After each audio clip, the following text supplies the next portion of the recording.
This is He Knows His Sport, bringing you that heat and that fire. Steph Curry just calling Michael Jordan a hater because of the fact that Michael Jordan doesn't see him as a Hall of Fame player, man. That's just the truth of the fact of the matter, folks. Steph Curry is sitting his ass out, man. And rightfully so, he should do that. Because the Golden State Warriors have regressed to 2-8, dog. Let me say it again. The Golden State Warriors have regressed to 2-8 because Stephen Curry didn't understand his high-octane alpha wannabe role. Now everyone is seeing that He Knows the Sport was right. And the prediction king strikes again. And the prediction king strikes again, dog. I'm always right, man. I always have my thumb in my needle, especially when it comes to basketball, because I told you I'm the new-aged version of Naismith, man. I invented this motherfucker, dog. So when I come to you guys in Yoda fashion, hear me and hear me. Wow. Let me say it again. Hear me and hear me. Wow. You guys have to hear what I got to say, because the truth of the fact of the matter is, I told you guys, Stephen Curry's been exposed. He was exposed last year. Kawhi Leonard told him, why don't you go cry to your daddy, Kevin Durant, so that he could come in and help your ass win. Let me say it again. Why don't you go cry to your daddy, Kevin Durant, so that he could come in and help your ass win? Because you guys have to understand the hierarchy in basketball, man. I told you guys, there's an option 1, there's an option 2, and then there's the sum of all parts. Some teams have an option 1, 2, and 3. That's if you're blessed enough, like the Miami Heat. This is why I don't understand how LeBron James winning abysmal 50%. We're having an option 1, 2, and 3, because most superstar teams usually just have one option 1 and an option 2. But the truth of the fact of the matter is this, and it's really simple, folks. Stephen Curry needs to understand what Michael Jordan is telling him, because we're not talking about Michael Jordan as the GM.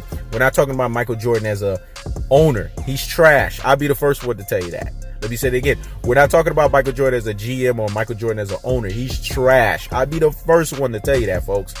We're talking about Michael Jordan judging players as the greatest player of all time. I think people get these two mixed up for some reason. Oh, Jordan doesn't have the right to give his opinion. Yes, he has his right to give an opinion as the greatest of all time player, and he's judging players at the highest levels, which is the pantheon of greatness, which is basically what you do in the real NBA season where legends are made, NBA playoffs. We've seen Stephen Curry, man. He's been exposed. No finals MVPs, dog. He's what we call fatra. That's Haitian Creole for trash. Let me say it again. He's what we call fatra. That's Haitian Creole for trash. That's what he's been, man. He has not been able to deliver the goods and give you finals MVPs.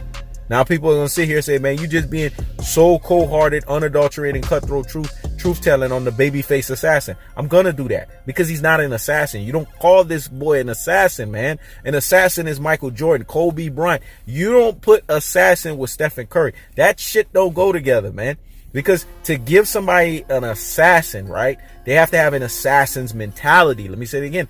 To give somebody the vernacular of assassin, they have to have an assassin's mentality. Stephen Curry has not shown you the propensity of him having an assassin's mentality. So hence, how the fuck is he an assassin? Because to show you he's an assassin would have to be in the NBA playoffs. Would have to be when the game is on the line. Would have to be when he's delivering the goods and he's showing you that he could take a team over the top. But he hasn't been able to do this. So again, how the fuck is he an assassin with an assassin's mentality? Come on. You brain full of mush and you brainwashed dodo heads. You Rudy Poo and you plum brains. You classic dotes and you troglodytes. So hear me and hear me. Well, Stephen Curry could call Michael Jordan a hater all he wants. The reason why his response is Michael Jordan is a hater is because of the fact that he knows deep down he wanted that Michael Jordan approval. What player you know doesn't want a Michael Jordan approval? Come on, man. But you're not going to get Michael Jordan's approval. You have to earn Michael Jordan's approval. Let me say it again. You're not going to get Michael Jordan's approval. You have to earn Michael Jordan's approval. It's just like He Knows the Sport. You don't get He Knows the Sport's respect. You earn He Knows the Sport's respect. Let me say it again. You don't get He Knows the Sport's respect. You earn He Knows the Sport's respect. And if anybody could just get your respect and don't earn it, it says a lot about you. Let me say it again. If anybody could just get your respect and they don't earn it, it says a lot about you, folks. Can't just be giving people your respect. They have to earn that motherfucker. It's really that simple. So Stephen Curry, You could call MJ a hater all you want. The truth of the fact of the matter is, Michael Jordan was right on the thumb when he said you have to do a lot more so that you could show us you are truly a Hall of Fame. Because where it matters the most, where NBA legends are made, in the real NBA season, you have come up short. That's your truest and your most prosperous levels. You've proven yourself to be an alpha wannabe, aka High Octane Beta. It's really that simple, folks. This is He Knows the Sport. Checking out.